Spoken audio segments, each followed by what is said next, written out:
Ciao a tutti e benvenuti su Fapparks. Oggi siamo a Bellewaerde, un altro di quei parchi in Belgio con il nome impronunciabile, e salutiamo gli amici di Boberland. Allora, anche oggi visitiamo un parco nuovo, parco di Compagnie des Alpes, famoso più che altro per aver aperto nel 2024, vi do il termine tecnico, i gommoni di Intamin, quelli fatti strani, Amazzonia. Vedremo un po' come il parco per bambini, questo lo so già. Vi faccio fare un giro di tutte le aree, poi ci rivediamo alla fine per trarre le conclusioni. Intanto iscrivetevi al canale e sigla. Se tu lo vuoi, tu lo sarai una di noi. Let it go, let it go. Il parco è organizzato in zone: il Canada, l'India, parte dei bambini, savana, giungla, Amazzonia e Messico. Iniziamo dal Canada, un'area tematizzata piena di attrazioni che per me potrebbe già essere il parco. Tematizzazione stupenda. Qui i pezzi forti sono una water ride, si chiama Niagara ed è parente di quella di Thor Park e quella di Mirabilandia. La torre che vedete qui, lancio pneumatico, è considerata una delle 3 attrazioni adrenaliniche del parco, forse la più adrenalinica. Abbiamo fatto il primo giro, quindi doppio giro, e queste sono le piccole attenzioni che a me fanno impazzire. Ci sono una valanga di flat ride, c'è la nuova altalena di Art Engineering che tra l'altro dà sul lago, quindi è stupenda, una discesa con i gommoni, una discesa con i bob, e poi c'è anche il nuovo Family Gerstlauer, mi sembra che sia del 2020, bellissimo, tra l'altro va avanti, va indietro, c'è uno spike, insomma un'area tematizzata benissimo e con una valanga di attrazioni. E poi c'è anche questa, una delle 3 attrazioni adrenaliniche del parco, la barca.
Per darvi un'idea di quanto sono alti i bob, questa è la torre di caduta e questa è la stazione dei bob.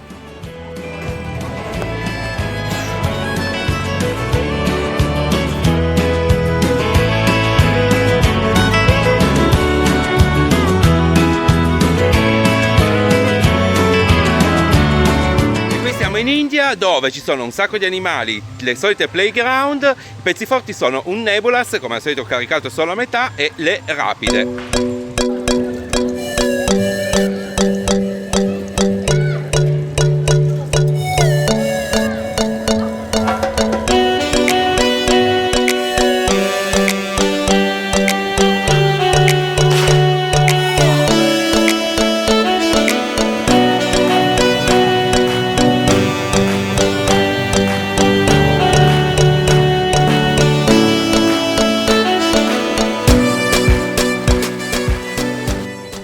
L'area dei bambini è piena di flat ride per bambini, ma c'è anche questa, Houdini, la Madhouse a tema Houdini, come a Valmontone.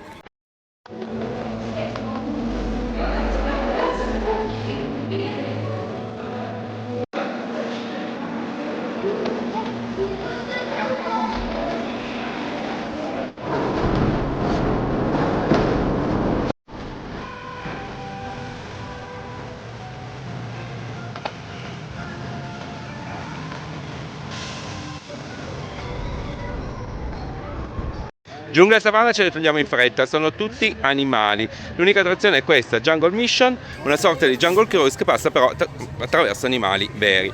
Discorso animali, allora, come lo sapete, non sono un amante degli animali in cattività, qui un po' un misto. Quelli grossi, leoni, giraffe, sono in ambienti enormi, arricchiti, sembrano quasi santuari.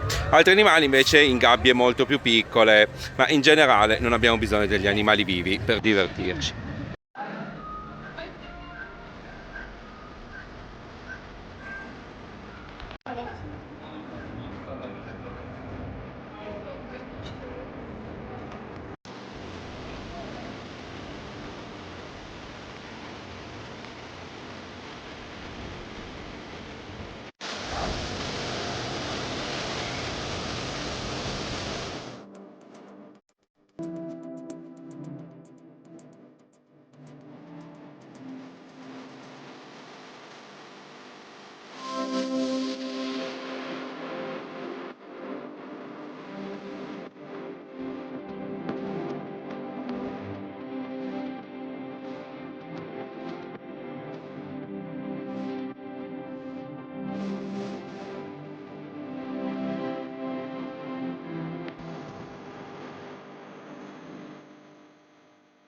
Siamo adesso in Amazzonia, un'area tematizzata benissimo. Questo, pensate voi, è un ristorante, lei ha appena preso la pizza.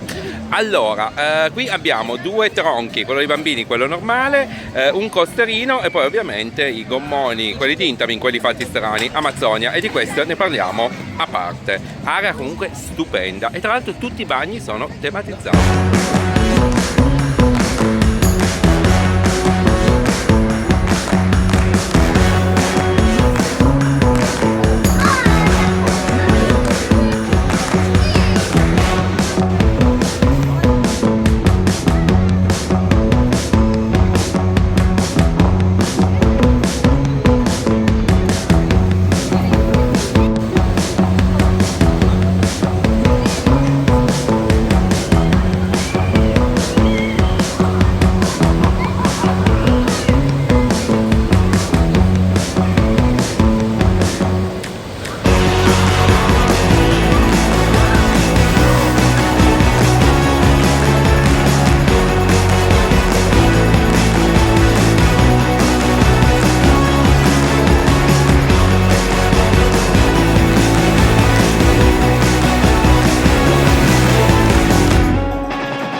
Allora, parliamo di Amazzonia e diciamolo subito, è un ecomostro, però non penso di essermi mai bagnato e divertito così tanto su un gommone in un parco.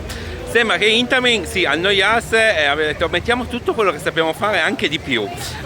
Si parte con una piastra rotante, poi c'è una lift velocissima, un percorso molto simile a quello che faresti in un water park, ma fatto con un gommone gigantesco da 8 persone.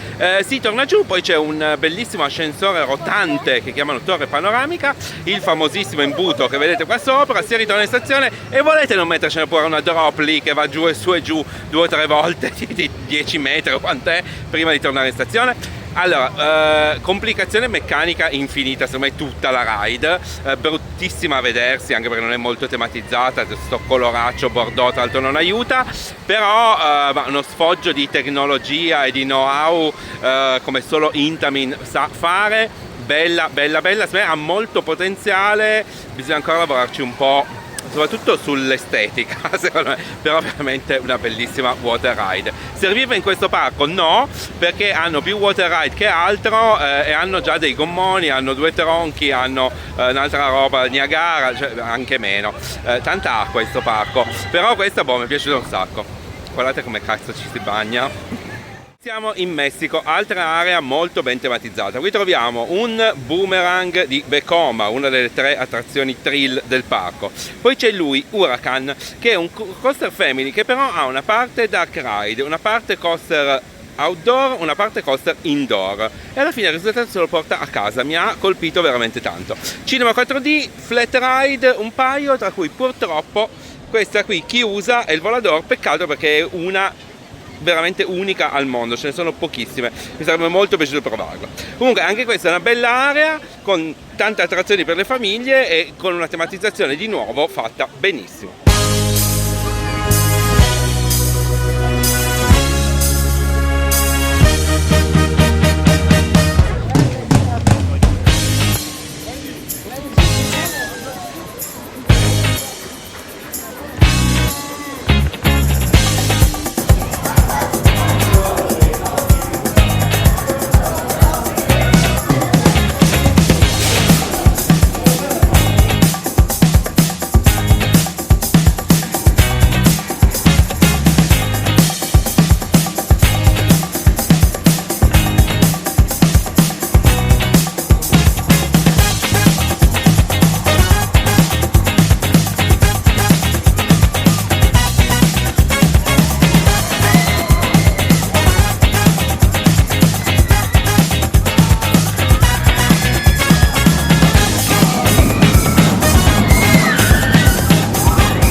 Ed eccoci qua alla fine del video qui da Belle Barde. Allora, innanzitutto grazie a Mariangela per la sigla, anche se va a visitare i parchi minori tipo Disneyland Paris, vabbè. Allora, cosa dire? Ma parco di Compagnie des Alpes, come tutti i parchi di Compagnie des Alpes, curato nei minimi dettagli, tematizzazione bellissima, tutto fatto molto bene. In questo caso parliamo di un parco zoo con target principale bambini e famiglie. Si porta a casa il compito, lo zoo c'è, il parco anche, tante acquatiche, le aree tematizzate sono veramente fatte bene e la line-up delle attrazioni ha senso per il target di riferimento. Non ci sono coaster intensi, non c'è adrenalina in generale, però i coaster family sono molto carini. Vabbè, il Vekoma Boomerang c'è perché se lo sono trovato, si potrebbe anche togliere. Tantissime acquatiche, forse pure troppe. La novità Amazzonia, come detto, è divertentissima anche se è un pugno in un occhio, e poi tutto quello che serve, insomma, dal cinema 4D alla Madhouse, tante flat ride e un sacco di playground, che è quello che serve ai bambini. Un parco che sembra più una foresta, tantissime piante, tantissima ombra. Mi sono piaciuti anche tantissimo l'Alpen Coaster, insomma i bob altissimi fuori di testa, insomma proprio un bel parco. Vi consiglio di visitarlo se venite per Plopsaland, perché siamo a circa 45 minuti di macchina di distanza. Magari non ci verrei apposta, a meno che non siate una famiglia con bambini, però un'altra proposta di Compagnie des Alpes che sicuramente non delude affatto, anzi in questo caso me un po' stupisce pure. Io spero che il video vi sia piaciuto, ovviamente iscrivetevi al canale, seguiranno sia dei video più di approfondimento come quelli sui bilanci che recensioni dei parchi man mano che li vado a vedere, e in arrivo qualcosa dagli Stati Uniti, non vi dico di più. Se volete anche voi partecipare alla sigla come ha fatto Mariangela, ovviamente contattatemi e vi spiego come.